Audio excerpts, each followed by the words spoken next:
Hi everyone, I thought it'd be a good idea to put together a little video for you about your interim and final reports and how they are submitted and by who and how they are completed.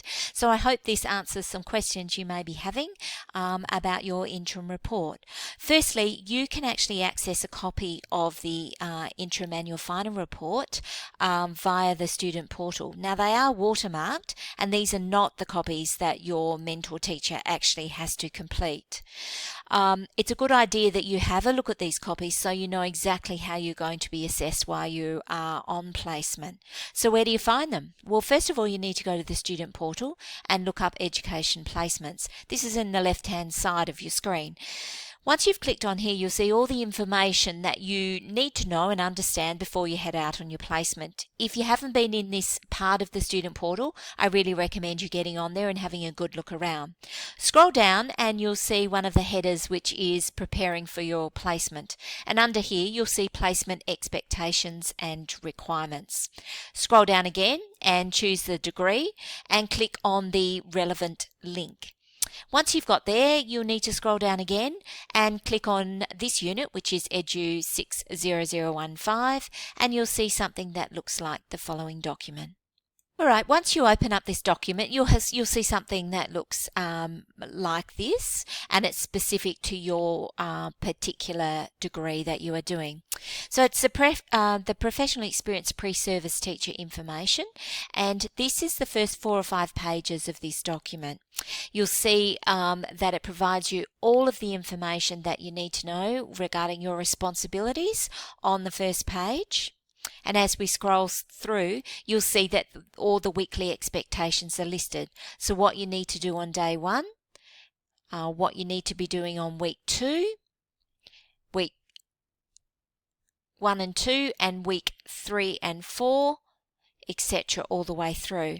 I really encourage you to have a look at this document so you understand exactly what your requirements are for each week that you're actually on prac and what your MT requirements are. And they're detailed in the following pages, which talk specifically about the mentor information and what their requirements are.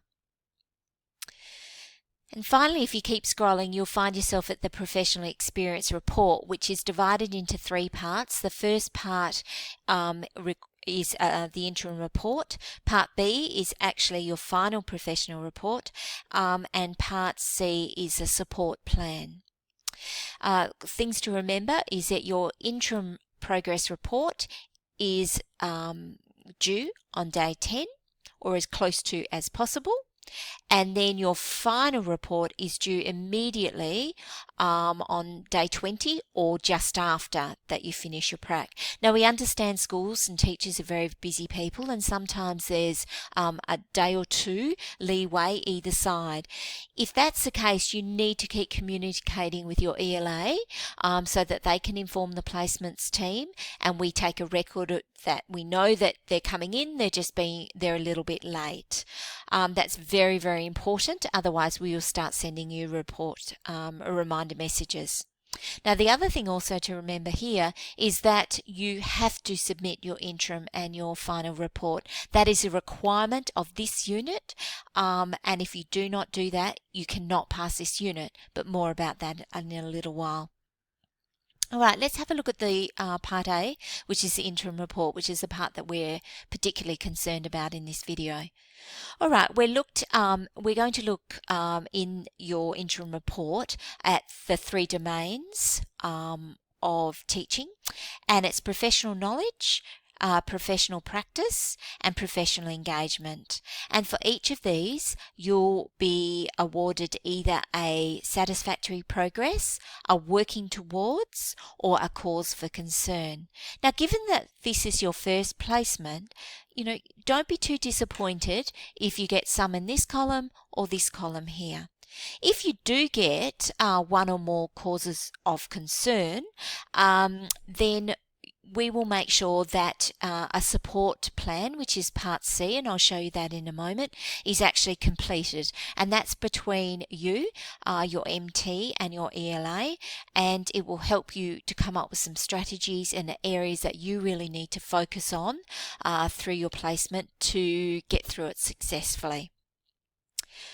All right, if we scroll a bit further down in your report, you can see right at the very end that here is the support plan, and it gives you some areas of concern and the sorts of actions that we would like to see and what sort of support you will be offered. And again, one of these is completed if there is a cause for concern under any of the domains of teaching.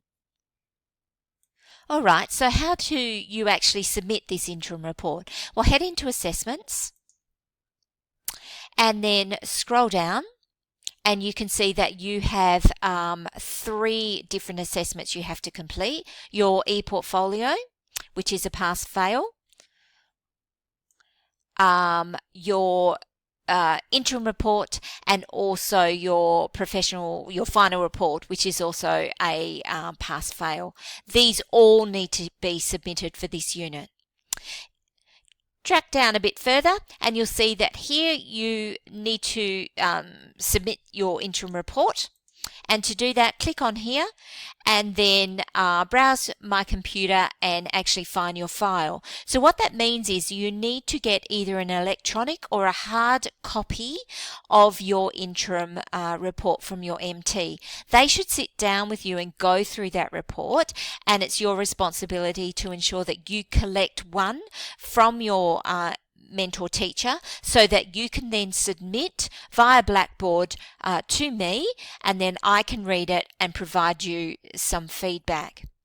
Your MT will receive approximately 10 days before you start placement an email which has all of the information and copies of the interim and the final report. These will be copies that are unmarked, and they are the ones that they are to use. Your MT will need to complete it, provide you with a copy, and then they also submit their copy to the placement team following the instructions that they have been provided in the email.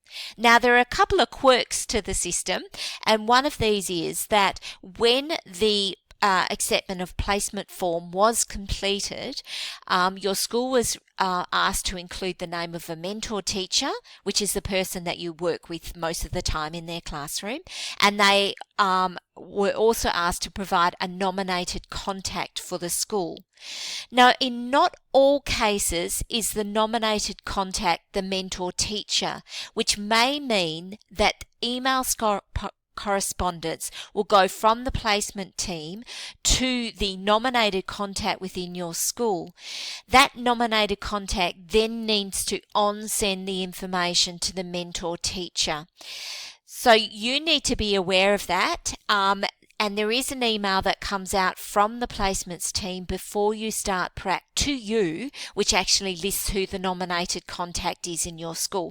If you can take note of that, it really does make sure that the system works a little better.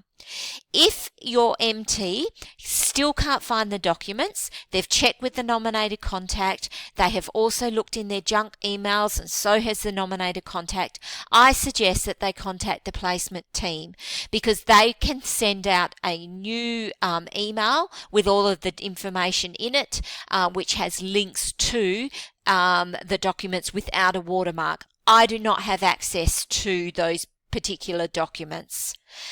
They can of course email me, but then I will then have to contact the placements team, who will then provide all that information. So it just cuts out that middleman if they go directly to the placements team with regard to the reports. So again, I just reiterate, you need to make sure that you submit a completed copy of your interim report on day 10 or as close to as possible via Blackboard to me for my viewing and comment. Your MT needs to follow the instructions provided to them by the placements team, and in those instructions will be a link to the unwatermarked copies of the interim and final report, and they need to submit them to the placement team following the directions provided in the email correspondence. If you have any more questions about your interim report or any of the information in this video is not clear and you want clarification, please pop your question in this forum and we'll be able to answer it as soon as possible. Thanks and bye for now.